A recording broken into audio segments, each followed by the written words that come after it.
Tudo da Canção Nova em um só lugar. Canção Nova Play. O Senhor esteja convosco. Ele está no meio de nós. Proclamação do Evangelho de Jesus Cristo segundo Marcos. Glória a vós, Senhor. Estando com seus discípulos em Cafarnaum, Jesus, num dia de sábado, entrou na sinagoga e começou a ensinar. Todos ficavam admirados com o seu ensinamento, pois ensinava como quem tem autoridade, não como os mestres da lei. Estava então na sinagoga um homem possuído por um espírito mau. Ele gritou: "Que queres de nós, Jesus Nazareno? Viestes para nos destruir? Eu sei quem tu és. Tu és o Santo de Deus." Jesus o intimou: "Cala-te e sai dele." Então o espírito mau sacudiu o homem com violência, deu um grande grito e saiu. E todos ficaram muito espantados e perguntavam uns aos outros: "O que é isto?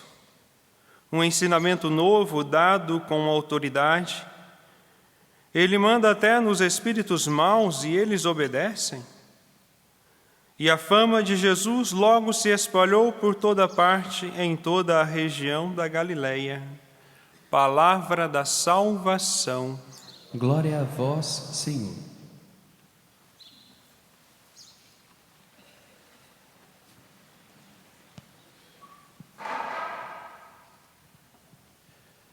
Meus amados irmãos e irmãs, diante da liturgia da palavra de hoje, o que nós trazemos como centro para a nossa reflexão é a autoridade de Jesus. Veja, o Evangelho de hoje apresenta Jesus num dia de sábado ensinando na sinagoga em Cafarnaum. E o próprio Evangelho nos diz que seu ensinamento era diferente de todos os ensinamentos até então ouvidos e vistos, porque ele tinha autoridade. O seu ensinamento não era algo técnico, apenas teórico, prolixo ou preso a papéis, às leis e a documentos. Era um ensinamento com autoridade. E de onde vem esta autoridade de Jesus? Esta autoridade vinha de Deus Pai. E por essa razão se distinguia e se destacava de todos os outros ensinamentos dos mestres da lei, que até então ensinavam na sinagoga. Isso deixava as pessoas admiradas, porque nunca ouviam, ou seja, nunca ouviram alguém pregar e ensinar como Jesus. Ficavam surpresos e, claro, com muita esperança, porque Jesus trazia a vida, trazia a verdade, anunciava e denunciava as injustiças. Isso deixava todos ali admirados, com a esperança de algo novo. E realmente algo novo está se despontando. A autoridade de Jesus não consistia na firmeza da sua palavra, no modo de falar, mas na força que tinha de conduzir a ação. Mas também nós vemos que no meio da assembleia, ali na sinagoga, havia um homem possuído. Alguns comentaristas litúrgicos e comentaristas bíblicos, exegetas, vai nos falar da realidade da possessão que realmente existia. Outros vão falar da doença mental, porque era um medo que existia naquela época, porque não se entendia bem esta realidade da doença mental. Mas, lendo ontem um dos comentários litúrgicos para o dia de hoje, eu encontrei uma explicação bem, para mim foi algo novo. Veja, o comentarista vai nos dizer: na Assembleia estava um homem possuído por um espírito mau. As pessoas possuídas por esse tipo de espírito estão por toda parte, na igreja, no ambiente de trabalho, na sociedade, e continuam querendo boicotar a ação daqueles que querem fazer o bem, promover a vida e anunciar a verdade. Querem destruir ou calar aqueles que de alguma forma destacam pela firmeza e autoridade de seus atos.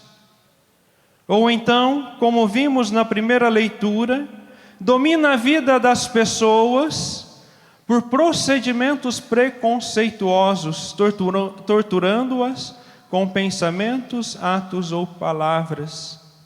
Nós não vimos que Ana foi acusada de estar embriagada diante da sua oração?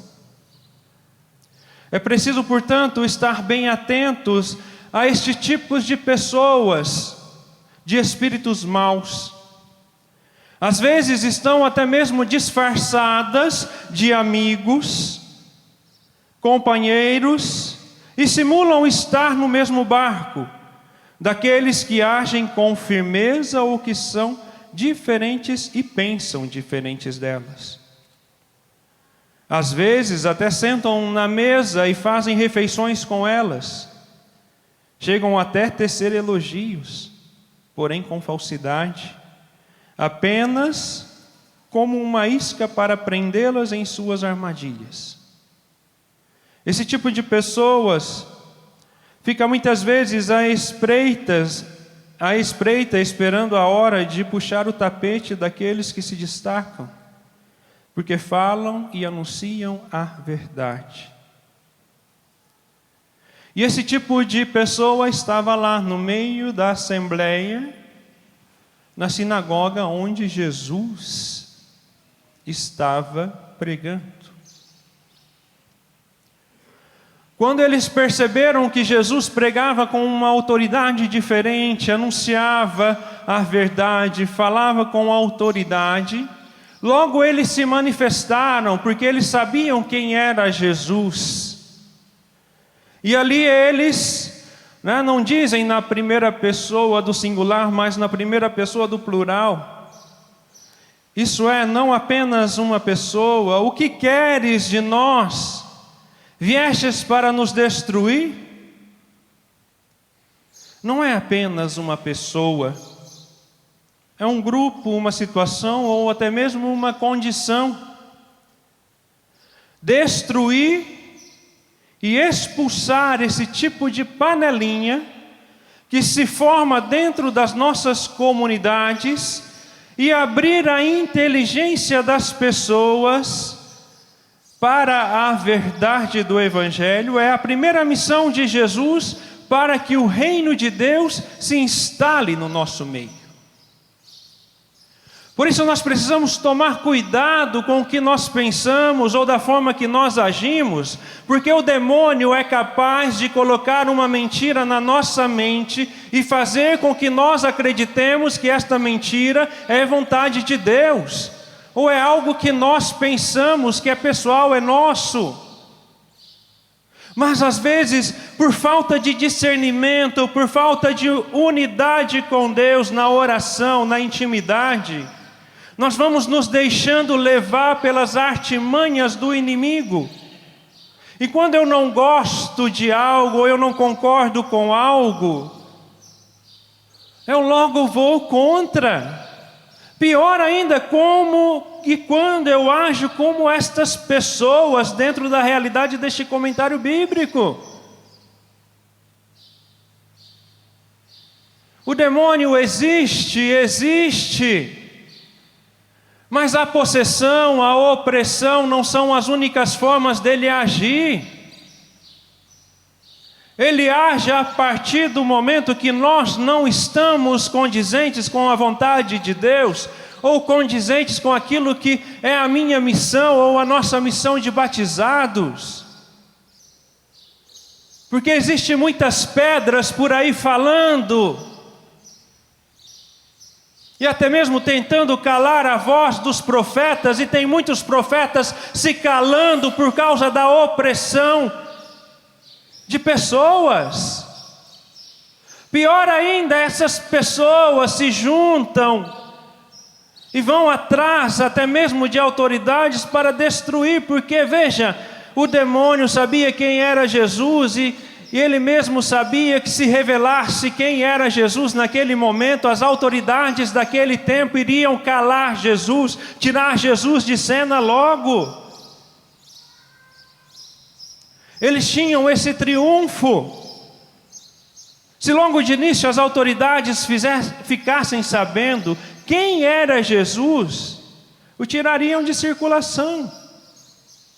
Jesus não se deixa intimidar com pessoas possuídas por espíritos maus, que estão à nossa volta pelo preconceito que domina a sociedade. Aqui eu digo preconceito contra o cristianismo, o único e verdadeiro preconceito que nós vemos hoje. Porque se pode falar de tudo, menos falar o nome de Jesus, menos falar a verdade sobre a verdadeira família, família tradicional, homem e mulher. E até mesmo dentro dos grupos religiosos, muitas vezes tentam calar a voz daqueles que com autoridade ensinam a verdade da igreja, porque estão com medo, ou porque não concordam, ou porque ficaram somente com uma parte. E minha avó já dizia, frase de contexto vira pretexto.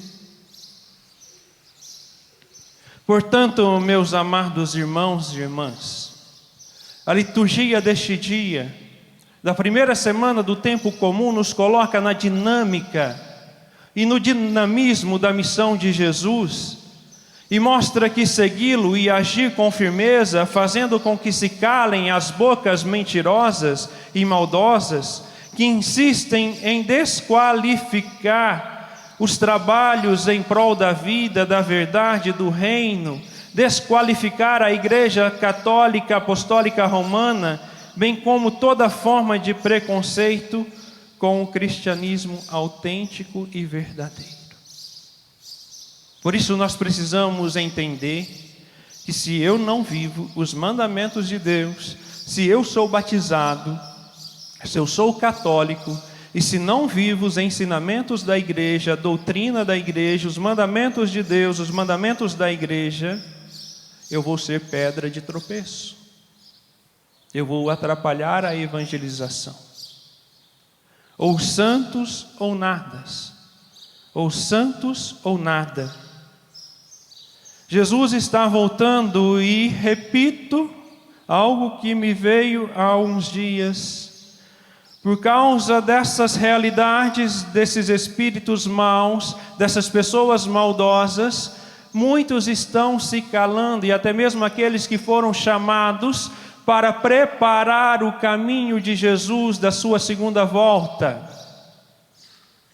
Muitos preferem ficar no comodismo, numa pregação light, na autoajuda, do que falar a verdade, porque falar a verdade traz consequências, traz perseguição externa e interna.